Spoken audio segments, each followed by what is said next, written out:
বৈষম্য বিরোধী আন্দোলন চলার সময় শিক্ষার্থী হত্যা চেষ্টার মামলায় গ্রেফতার চিত্রনায়িকা নুসরাত ফারিয়াকে কারাগারে পাঠিয়েছেন আদালত।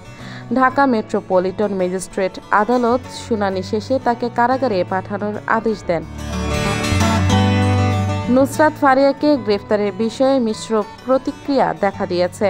সামনে এসেছে নানা প্রশ্ন। তার গ্রেফতার নিয়ে সরকারের একজন উপদেষ্টা এবং জাতীয় নাগরিক পার্টির মুখ্য সমন্বয়ক হাসনাত আবদুল্লাহ প্রতিক্রিয়া জানিয়েছেন। নুসরাত ফারিয়াকে ফ্যাসিস্টের সহযোগী বলে আদালতে উল্লেখ করেছে রাষ্ট্রপক্ষ। তবে তার ঘনিষ্ঠরা দাবি করেছেন তিনি জুলাই আন্দোলনে শিক্ষার্থীদের প্রতি সমর্থন সূচক ফেসবুক পোস্ট দিয়েছেন। বৈষম্য বিরোধী আন্দোলন চলাকালে চিত্রনায়িকা নুসরাত ফারিয়া কানাডায় ছিলেন। আন্দোলনের পরে তিনি গত ৮ মাসেই দেশে অবস্থান করছিলেন, কিন্তু রোববার থাইল্যান্ড যাওয়ার সময় শাহজালাল আন্তর্জাতিক বিমানবন্দর থেকে তাকে আটক করে ভাটারা থানা পুলিশের কাছে তুলে দেওয়া হয়। গ্রেফতার দেখানো হয় আন্দোলন চলাকালে এনামুল হক নামের এক শিক্ষার্থী হত্যা চেষ্টা মামলায়। নুসরাত ফারিয়াকে গ্রেফতারের পর থেকে ব্যাপক সমালোচনা শুরু হয়েছে সামাজিক যোগাযোগ মাধ্যম সহ বিভিন্ন মহলে। বিদেশ থেকে তিনি কিভাবে এনামুল হত্যা চেষ্টা করেছেন, এছাড়া তাকে কখনো আন্দোলন বিরোধী কোনো মন্তব্য করতে দেখা যায়নি। তবুও তাকে জুলাই আন্দোলনের বিরুদ্ধে অর্থের যোগদাতা হিসেবে উল্লেখ করা হয়। এছাড়া তাকে শেখ হাসিনার সহযোগী ফ্যাসিস্ট হিসেবে মামলায় দেখানো হয়েছে। পাশাপাশি তার বিরুদ্ধে জুয়ার বিজ্ঞাপনের মডেলিং করার অভিযোগ আনা হয়েছে। তার বিরুদ্ধে অভিযোগ হলো যে সে ফ্যাসিস্টের একজন অন্যতম সহযোগী। গত 15 বছর যারা এই ফ্যাসিস্ট হাসিনাকে সহযোগিতা করেছে তাদের অভিনয়ের মাধ্যমে, নায়ক গানের মাধ্যমে এবং বিভিন্নভাবে ফ্যাসিজম চালিয়ে যাওয়ার জন্য তারা সহযোগিতা করেছে, তার মধ্যে সে একজন অন্যতম। ফারিয়াকে গ্রেফতার প্রসঙ্গে সংস্কৃতি মন্ত্রণালয়ের উপদেষ্টা মোস্তফা সরোয়ার ফারুকী বলেছেন, ফারিয়াকে গ্রেফতার বিব্রতকর একটা ঘটনা হয়ে থাকলো। আমাদের প্রধান কাজ জুলাইয়ের প্রকৃত অপরাধীদের বিচার করা। এছাড়া তার গ্রেফতার নিয়ে তার পক্ষে ফেসবুক স্ট্যাটাস দিয়েছেন জাতীয় নাগরিক পার্টি দক্ষিণাঞ্চলের মুখ্য সংগঠক হাসনাত আবদুল্লাহ। তিনি বলেছেন 626 জনকে নিরাপদে বের করে দিয়ে এখন নুসরাত ফারিয়াকে হত্যা মামলার গ্রেফতার করে বোঝাতে চাচ্ছেন আপনারা খুব বিচার করছেন। এগুলো বিচার নয়, এগুলো হাসিনা স্টাইলে মনোযোগ ডাইভারশন। স্বরাষ্ট্র উপদেষ্টা সচিবালয় বলেছেন, তাকে ছেড়ে দিলে সবাই বলতো কেন ছেড়ে দিলেন।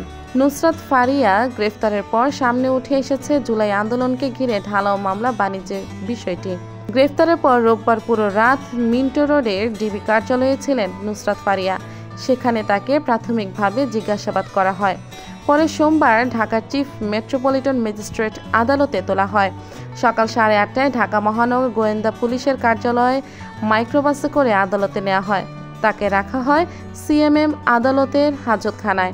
মামলার তদন্ত কর্মকর্তা ভাটারা থানার উপপরিদর্শক বিল্লাল ভুইয়া ফারিয়াকে কারাগারে আটক রাখার আবেদন করেন। আসামি পক্ষের আইনজীবীরা তার জামিন চেয়ে আবেদন করেন। রাষ্ট্রপক্ষে জামিনের বিরোধিতা করা হয়। উভয় পক্ষের শুনানি শেষে ঢাকা মেট্রোপলিটন ম্যাজিস্ট্রেট সহ সারা ফারজানা হক তাকে কারাগারে পাঠানোর আদেশ দেন। এছাড়া মামলার পরবর্তী জামিন শুনানির জন্য 22 মে দিন ধার্য করেন আদালত। নুসরাত ফারিয়াকে আদালতে হাজির করার খবরে প্রচুর জনসমাগম ছিল আদালত পাড়ায়। সকাল 10টার একটু পরে তাকে আদালতে তোলা হয়। তিনি আদালতে কোনো বক্তব্য দেননি, তবে আইনজীবীর সঙ্গে ইশারায় কথা বলেছেন। সিএমএম কোর্টের প্রধান পিপি যখন একের পর এক যুক্তি তুলে ধরেছিলেন, তখন নুসরাত ফারিয়া ছিলেন বিমর্ষ। তিনি কাঠগড়ায় 2 হাত রেখে পিপির বক্তব্য শুনছিলেন। এ সময় মামলার 10 নম্বর আসামি থেকে শুরু করে মামলার 283 নম্বর আসামি পর্যন্ত সকালে ছাত্র আন্দোলন দমনে তাদের অবৈধ অস্ত্র নিয়ে হাজার হাজার ছাত্র জনতার উপর গুলি চালায়। এছাড়াও এই মামলায় সাবেক প্রধানমন্ত্রী শেখ হাসিনা, ডিবি হারুনুর রশিদ, বিপ্লব কুমার বিশ্বাস, অসীম কুমার উকিল, মোহাম্মদ ইমরান হোসেন, গোলাম রুহানি, অপু উকিল, গাজীপুরের সাবেক মেয়র মোহাম্মদ জাহাঙ্গীর আলমকে যথাক্রমে 1 থেকে 9 নম্বর আসামি করা হয়েছে। এসব আসামির হুকুমে হামলা চালানো হয়েছিল বলে মামলায় উল্লেখ করা হয়। এই মামলায় নুসরাত ফারিয়াকে 207 নম্বর আসামি করা হয়েছে। নুসরাত ফারিয়া বৈষম্য বিরোধী ছাত্র আন্দোলনে আওয়ামী লীগের পক্ষে অর্থ যোগানদাতা এবং আওয়ামী লীগের সাবেক এমপি পদপ্রার্থী ছিলেন। মামলার বাদী এনামুল হক এজাহারে আরও বলেন, গত 19 জুলাই সকাল 11টায় ভাটারা থানার সামনে আন্দোলন করার সময় হাসিনা গংদের নির্দেশে নুসরাত ফারিয়া সহ আরও 273 আসামি এবং আওয়ামী লীগ ও তাদের সহযোগী সংগঠন এবং 14 দলের নেতৃবৃন্দ সকলে মিলে আইন শৃঙ্খলা বাহিনীর সঙ্গে মিলে দেশি বিদেশি অস্ত্র নিয়ে আন্দোলনকারীদের উপর নির্বিচারে গুলি চালায়। এ সময় এনামুল হক গুলিবিদ্ধ হয়ে আহত হয়। এই ঘটনায় গত 3রা মে ভুক্তভোগী এনামুল বাদী হয়ে ঢাকার চিফ মেট্রোপলিটন ম্যাজিস্ট্রেট আদালতে মামলা করেন। মামলাটি 3রা মে এজাহার হিসেবে রেকর্ড হয়। মামলার শুনানিতে অংশ নিয়ে ফারিয়ার আইনজীবী মোহাম্মদ ইফতেখার হাসান আদালতকে বলেন, নুসরাত ফারিয়া আন্দোলনের সময় কানাডায় ছিলেন। পেশাগত কাজ শেষে গত বছরের 14 আগস্ট তিনি দেশে ফেরেন। এই সময় তিনি ফারিয়ার পাসপোর্ট ও ভিসার কাগজপত্র আদালতের কাছে জমা দেন। ওদিকে ফারিয়ার আইনজীবীর বক্তব্যে তীব্র বিরোধিতা করেন সিএমএম কোর্টের প্রধান পিপি ওমর ফারুকী। নুসরাত ফারিয়া অভিনেত্রী ফেসিস্ট শেখ হাসিনার অন্যতম সহযোগী নন। তিনি অনলাইনে জুয়ার অ্যাপসে শুভেচ্ছা দূতের দায়িত্ব পালন করেছেন। তিনি যুব সমাজকে বিভ্রান্ত করেছেন। জুলাই আন্দোলন চলাকালে যখন কোমলমতি শিক্ষার্থী ছাত্র জনতা আন্দোলন করেছিলেন, তখন একদল শিল্পী, অভিনেতা, অভিনেত্রী তাদের শরীরে গরম পানীয় ঢেলে দিয়েছিলেন। তারা অনলাইনে গ্রুপ খুলেছিলেন, জুলাই আন্দোলনের বিপক্ষে অবস্থান নিয়েছিলেন। নুসরাত ফারিয়া শেখ মুজিবুর রহমানের একটি বায়োপিকে অভিনয় করেছিলেন। রূপালী পর্দায় তিনি শেখ হাসিনার চরিত্রে অভিনয় করেছিলেন। ফেসিস্ট হাসিনার সহযোগী হওয়ার কারণে নুসরাত ফারিয়াকে গ্রেফতার করা হয়েছে। ফেসিস্ট শাসকেরা যেসব শিল্পী, যেসব অভিনেতার পরিচিতি আছে, তাদের ফেসিস্টরা কাজে লাগান। শেখ হাসিনাও সেই একই কাজ করেছেন। নুসরাত ফারিয়া ফেরদৌসের মতো অভিনেতা, শিল্পীদের কাছে টেনেছিলেন।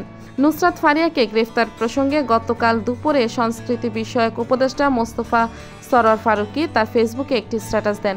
সেখানে তিনি লেখেন, আমি সাধারণত চেষ্টা করি আমার মন্ত্রণালয়ের কাজের বাইরে কথা না বলতে, কিন্তু আমার তো একটা পরিচয় আছে। আমি এই ইন্ডাস্ট্রিরই মানুষ ছিলাম এবং 2 দিন পর সেখানে ফিরে যাব। নুসরাত ফারিয়ার গ্রেফতার বিব্রতকর একটা ঘটনা হয়ে থাকলো আমাদের জন্য। আমাদের সরকারের কাজ জুলাইয়ের প্রকৃত অপরাধীদের বিচার করা। ঢালাও মামলার ক্ষেত্রে আমাদের পরিষ্কার অবস্থান, প্রাথমিক তদন্তের সংশ্লিষ্টতা না থাকলে কাউকে গ্রেফতার করা হবে না। নুসরাত ফারিয়াকে গ্রেফতার নিয়ে দলীয়ভাবে বিবৃতি দিয়েছে জাতীয় নাগরিক পার্টি। এই গ্রেফতারকে লোক দেখানো বলে অভিহিত করেছে দলটি।